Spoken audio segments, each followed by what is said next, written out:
Hai, di sini saya akan coba sharing experience saya menggunakan Redmi Note 8 Pro varian 6/64, di mana saya sudah menggunakan smartphone ini kurang lebih selama 2 bulan. Saat itu saya membeli baru dengan harga 2,875 dengan varian warna yang blue. Sebagai gambaran saja, di video ini nanti saya akan sharing pengalaman saya memakai smartphone ini, di mana selama saya memakai, saya sudah mendapatkan 2 kali update pembaruan sistem. Yang pertama itu untuk patch keamanan, dan yang kedua itu adalah upgrade OS dari Android Pie ke Android 10. Dan juga saya akan coba jelajahi per fitur dari smartphone ini ya, walaupun nanti tidak lengkap dan videonya agak sedikit berantakan. Saya minta harap maklum ya, karena ini merupakan video pertama saya. Oke, tanpa lama-lama kita mulai ya. Di sini saya kebanyakan itu kalau untuk setting menggunakan default, tapi untuk beberapa tampilan iklan khususnya, saya semuanya yang berhubungan dengan iklan berusaha saya nonaktifkan ya. Jadi kebanyakan di rekomendasi, kan biasanya di Redmi itu kan menonaktifkan rekomendasi, itu saya nonaktifkan semua ya, nanti bisa dilihat. Oke, langsung aja kita mulai dari ke setting dulu. Pengaturan tentang ponsel di sini bisa dilihat. Nama model perangkatnya adalah Redmi Note 8 Pro dengan versi MIUI Global 11.0.2 dengan ROM stable. Versi Androidnya sudah Android 10 ya, ini Android 10 dengan patch keamanan bulan 5 tahun 2020 dengan kapasitas penyimpanan 64 GB ya. Di sini bisa dilihat tersisa 13 GB. Nah, kebanyakan dipakai untuk aplikasi dan data aplikasi dan lain-lain. Oh ya, ini banyak yang mungkin bingung ya, file lainnya ini apa. Sepengalaman saya, di bagian file lainnya ini adalah file yang berisi thumbnail dan juga file yang tidak bisa dibaca oleh sistem, tapi bisa kita gunakan. Contohnya ketika kalian menginstal emulator PlayStation atau apa, biasanya kan ada file yang berformat ISO atau bin. Itu nanti masuknya ke file lainnya ya. Dan juga file-file seperti arsip berupa zip atau RAR nanti masuknya ke file lainnya juga. Jadi kadangkala ada yang bilang file lainnya ukurannya besar sekali, mungkin di data kalian ada file berekstensi zip atau ISO atau bin atau apa yang tidak bisa dibaca sistem sehingga dia dimasukkan ke file lainnya. Jadi menurut saya untuk file lainnya itu selama tidak terlalu banyak sih ya juga tidak mengganggu, toh ini juga sistemnya juga ngerti ini file penting atau tidak. Jadi solusinya untuk membersihkan ya kita cari di file manager, kita cari file yang tidak berguna itu apa, bisa kita delete. Dan untuk data dalam case ini besar sekali ya, 1,7 GB, saya hapus dulu. Ya. Case ini adalah berupa thumbnail kebanyakan ya, ketika kita membuka galeri, karena ada foto-foto gitu ya. Foto-foto itu kan sebelum kita buka itu kan tampilannya kotak-kotak kecil, itu masuknya ke case nanti ya. Nah, di sini saya juga menggunakan eksternal SD card dari SanDisk sebesar 16 GB, tersisa 400 MB, ini wah boros saya ya. Ya, kita kembali lagi.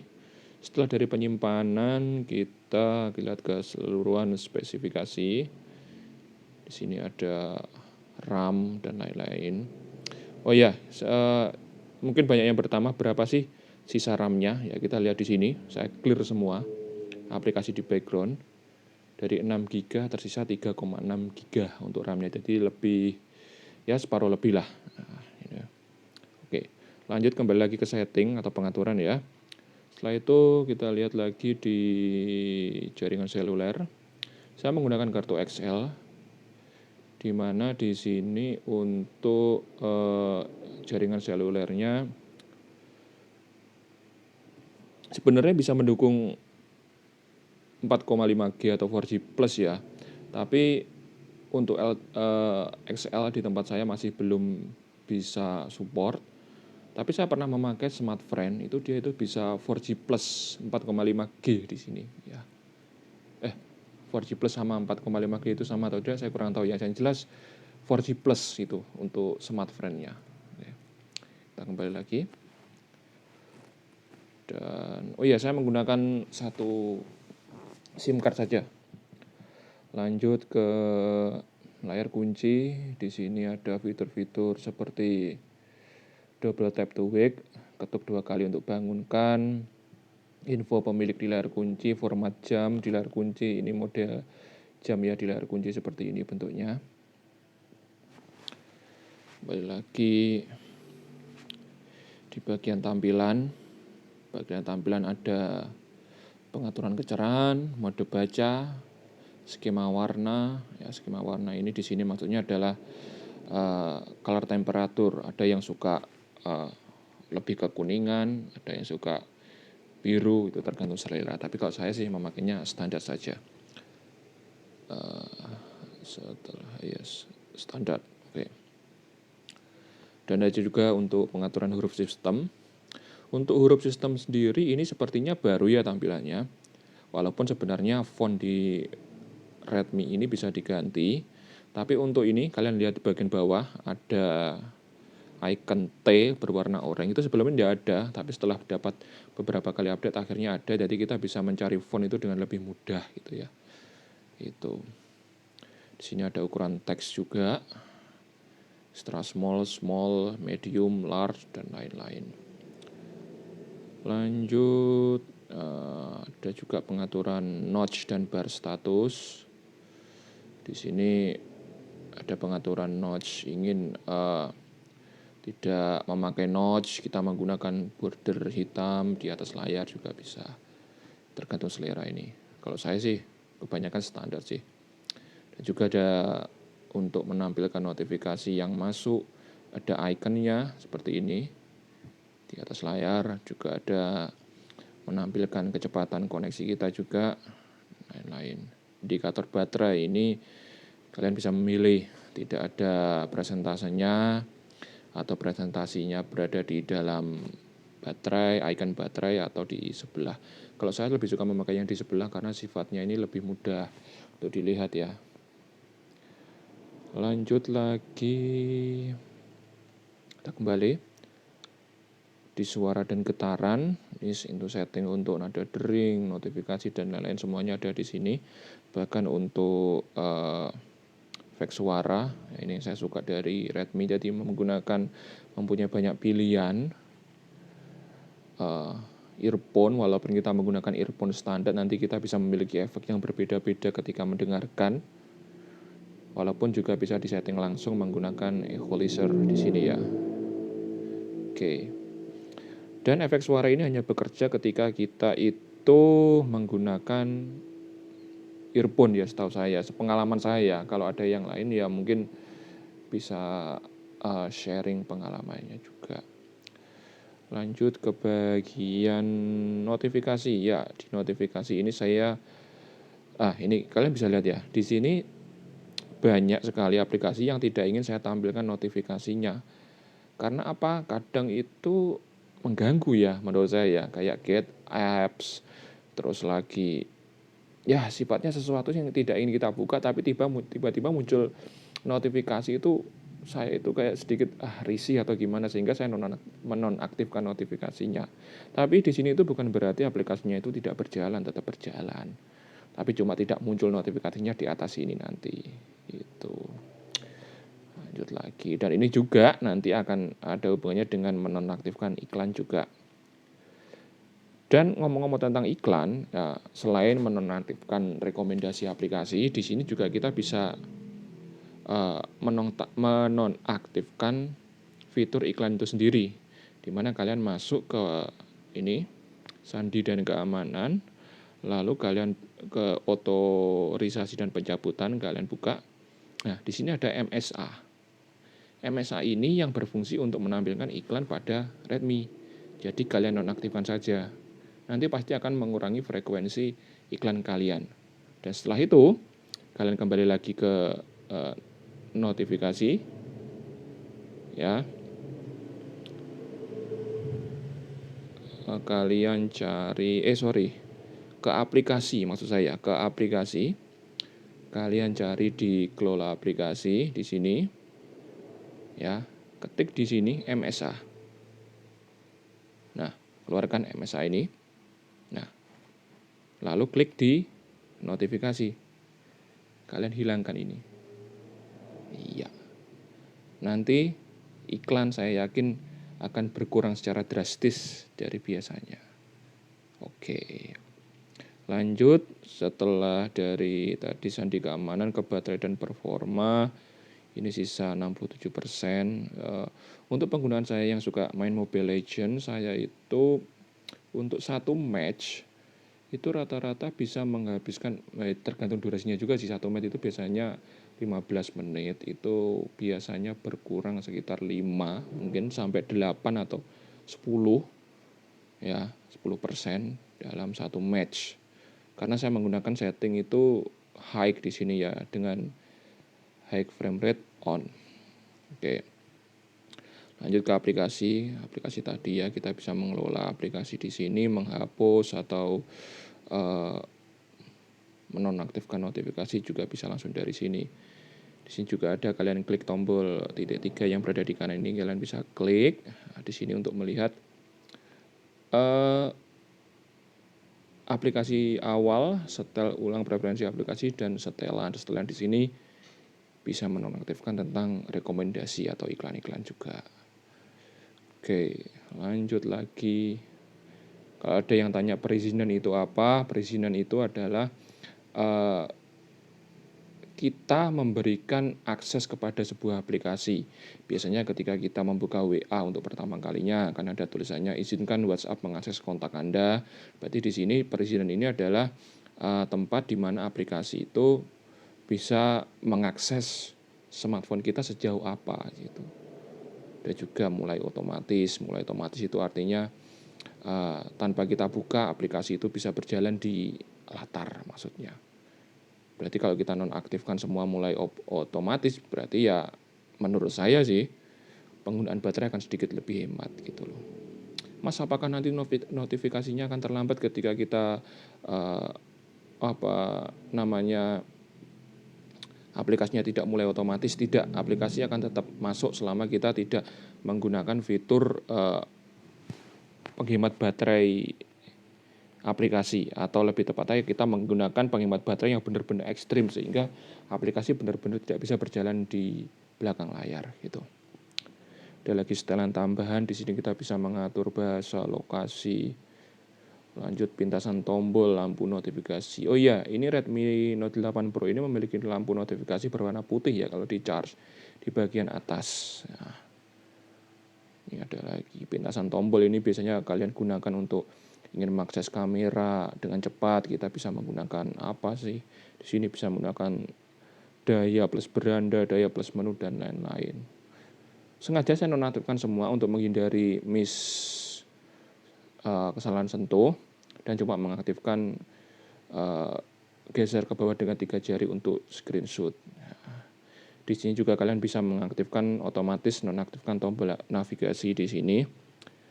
Maksudnya apa? Ketika kalian mengaktifkan ini, kalian akan membutuhkan 2 kali langkah untuk keluar dari aplikasi, sehingga mengurangi resiko kalian sedang asik menggunakan suatu aplikasi lalu tiba-tiba keluar gitu. Jadi hampir sama sih seperti di game Turbo, ketika kita mengakses game kan, kalau kita mau keluar kita harus tap 2 kali untuk tombol kembalinya atau tombol exitnya. Ini fungsinya juga seperti itu di sini.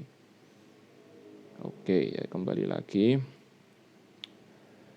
Di sini ada kesehatan digital dan kontrol orang tua, ada fitur spesial. Fitur spesial di sini adalah game Turbo, kotak alat video, balasan cepat. Ya, ini fitur-fitur standar semua. Ada Kunmi, ya sengaja saya kosongkan ya.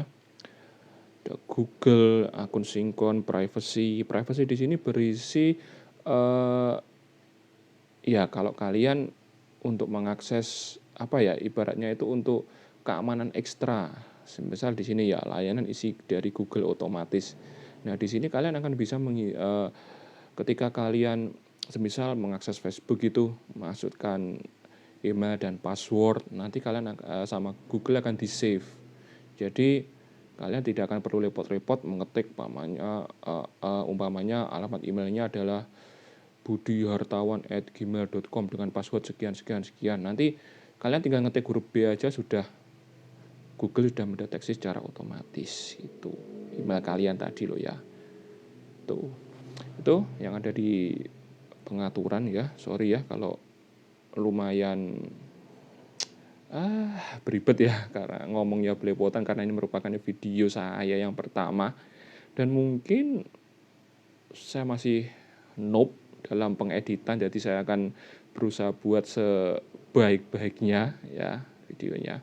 Kita kembali di sini untuk aplikasinya seperti ini. Saya mengelompokkan aplikasi yang sering saya pakai, saya taruh di depan.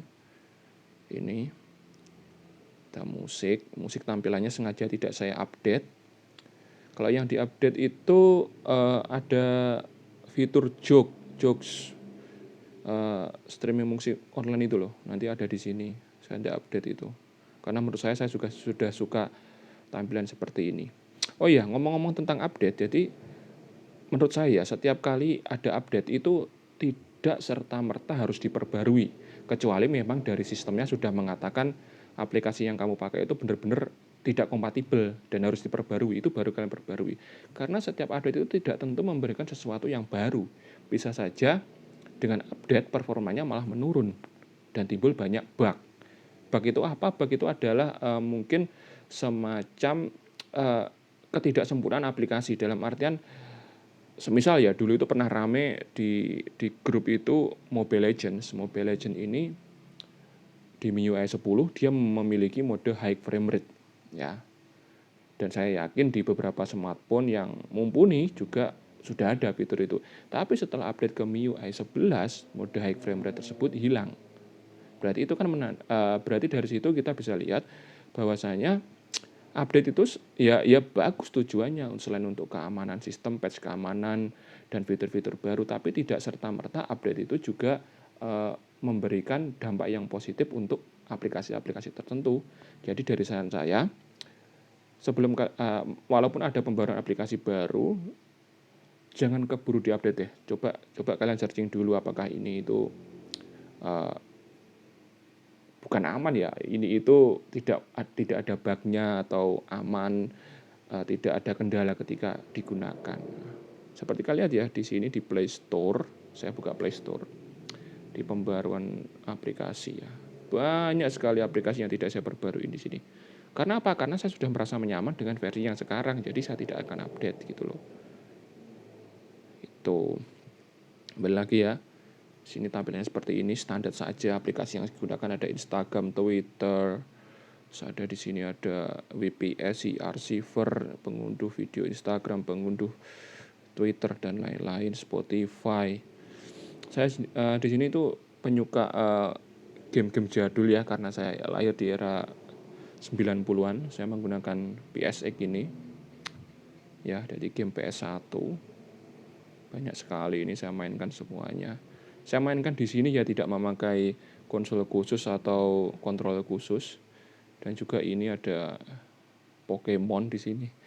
Game Boy Advance sangat ya kalau tampilannya sih sangat burik sekali, tapi saya suka sih. Dari jalan ceritanya itu seru.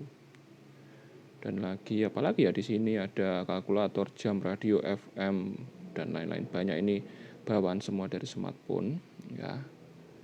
Terus apalagi keamanan, mungkin mau lihat keamanan isinya seperti ini, ada pembersih, ada cleaner untuk pemindai keamanan, itu memindai virus dan lain-lain lah. Standar ini setiap Redmi pasti ada, bahkan dari zaman dulu ini ya. Dan mungkin apalagi ya yang bisa saya share, mungkin kita lihat di Mobile Legends ya, karena saya suka Mobile Legends dan mungkin beberapa dari teman-teman juga memainkan game ini. Seperti apa settingannya kita lihat dulu. Di sini ketika Mobile Legends aktif, game turbo juga aktif di pojok kiri ini, kita geser. Nanti ada tampilan game turbonya beserta shortcut-shortcutnya untuk aplikasi tertentu, menampilkan penggunaan CPU dan FPS-nya juga. Untuk Redmi Note 8 Pro ini sendiri stabil sih menurut saya di 60-50 fps untuk di gamenya. Ya, keadaan war, keadaan apa, saya jarang sekali, hampir tidak pernah menemukan frame drop. Kalau sinyal sih itu tergantung dari operator gitu. Untuk di setting sendiri kalian bisa lihat settingnya seperti ini. Untuk yang sangat tinggi atau ultra belum bisa diakses ya di sini karena memang belum disediakan oleh pihak developernya. Hampir semuanya saya gunakan yang tinggi ya, kecuali untuk yang outline itu outline itu adalah garis karakter di bagian luarnya ya. Saya tidak memakai itu karena ya menurut saya tampilannya karakter itu lebih asyik kalau biasa aja. Dan yang kedua shadow tidak saya pakai, dan filter buta warna juga tidak pakai. Walaupun ini dipakai semua, saya pernah memakai itu tidak lag sama sekali ya. Itu Mobile Legends seperti ini ya. Ya rank saya masih legend ini ya, belum nge-push soalnya kalau solo berat kalau tidak mabar sekuat. Oke, coba saya close dulu. Apalagi ya mungkin yang penting, oh iya untuk tampilan kamera yang terakhir mungkin ya. Untuk kamera seperti ini tampilannya ya. Ini saya sedang di kamar ya, ada menu foto, menu 64 megapiksel, portrait, night mode, malam hari, ada mode panorama, ada mode pro juga di sini. Standar sih tampilannya ya. Ada slow mo, ada video singkat, dan untuk pengaturan mungkin ya kita lihat dulu ya. Setelan kamera di sini ada mengaktifkan watermark. Watermark itu adalah ketika kalian foto ada tulisannya nanti ini difoto oleh siapa atau difoto oleh smartphone apa. Itu untuk foto sendiri iya sih tertulis 64 megapiksel, tapi setahu saya sih bukan sebesar itu ya resolusinya. Kalau tidak salah itu berapa ya, 16 atau berapa untuk smartphone ini ya, lupa saya gitu. Dan untuk video sendiri ini bisa merekam sampai 4K kalau tidak salah ya. 4K bisa dilihat di sini. Ini kualitas video ini. Ya ini 4K 30 fps. Tapi untuk yang paling stabil dan recommended adalah Full HD 1080 fps, 30 fps maksud saya. Itu. Untuk foto ini bagian atas ada fiturnya, ini untuk flash, ada HDR, ada ini apa ini, mode makro, ada beautify dan lain-lain. Itu untuk kameranya. Dan untuk kamera depan sendiri standar juga sih tampilannya. Saya lihat di sini ada bingkai, setelan dan lain-lain. Kita lihat ya di sini. Sama sih juga. Oke. Udah gitu aja yang mungkin bisa saya sharing untuk ke kalian. Sekali lagi ini merupakan video pertama saya, jadi saya minta maaf jika banyak sekali kekurangan dalam video pertama ini. Dan ini adalah sharing experience dari penggunaan saya. Jika mungkin ada perbedaan dengan teman-teman yang menggunakan Redmi Note 8 Pro, mungkin kita bisa saling bertukar pendapat, bertukar ilmu atau gimana, atau lebih tepatnya berbagilah gitu ya. Sekian dari saya. Assalamualaikum warahmatullahi wabarakatuh. Bye.